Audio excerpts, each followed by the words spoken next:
Assalamualaikum warahmatullahi wabarakatuh.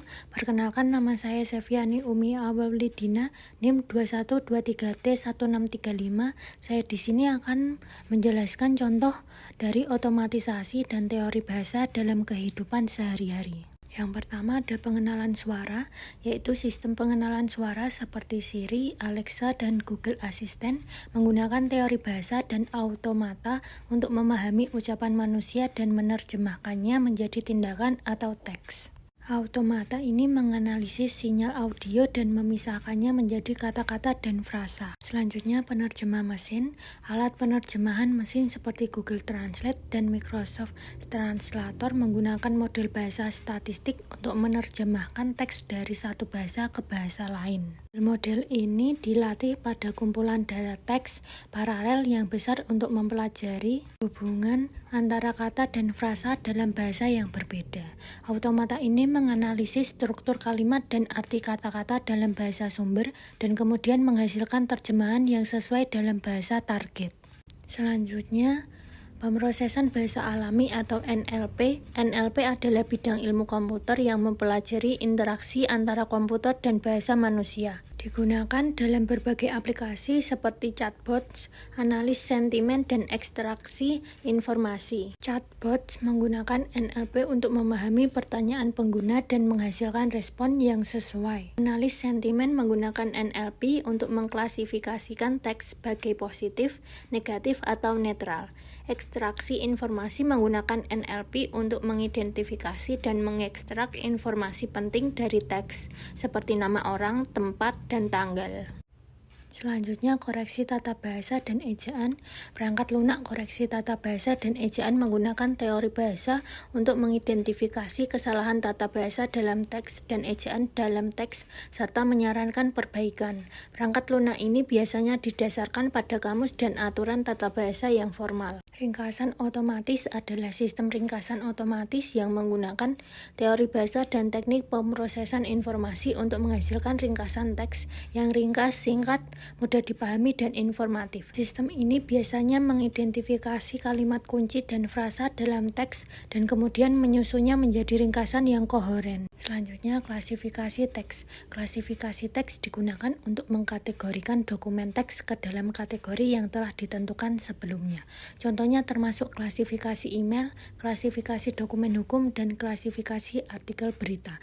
Klasifikasi teks biasanya dilakukan dengan menggunakan algoritma pembelajaran mesin yang dilatih pada kumpulan data teks berlabel. Deteksi spam, yaitu filter spam menggunakan teori bahasa dan algoritma pembelajaran mesin untuk mengidentifikasi dan memfilter email spam dan pesan teks yang berbahaya. Filter spam ini menganalisis isi email, header, dan pola pengiriman untuk menentukan apakah email tersebut kemungkinan besar adalah spam. Selanjutnya, chatbots. Chatbot adalah program komputer yang dirancang untuk mensimulasikan percakapan dengan manusia. Chatbots dapat digunakan untuk layanan pelanggan, pendidikan, dan hiburan.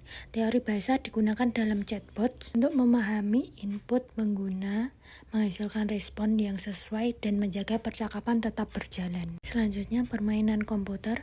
Automata digunakan dalam berbagai jenis permainan komputer. Yang pertama, permainan strategi. Automata dapat digunakan untuk mengontrol karakter non-pemain NPC dan membuat mereka berperilaku dengan cara yang realistis. Yang kedua, permainan teka-teki. Automata dapat digunakan untuk menghasilkan teka-teki yang menantang dan logis.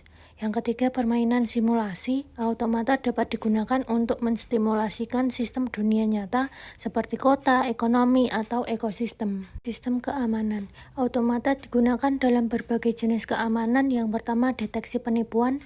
Automata dapat mendeteksi aktivitas penipuan dalam transaksi keuangan dan online. Kedua, pengenalan wajah. Automata dapat digunakan untuk mengidentifikasi orang berdasarkan fitur wajah mereka. Yang terakhir, deteksi anomali. Automata dapat mendeteksi aktivitas yang tidak biasa dalam jaringan komputer dan sistem lain. Selanjutnya, kendaraan otonom menggunakan automata untuk menavigasi jalan tanpa pengemudi manusia.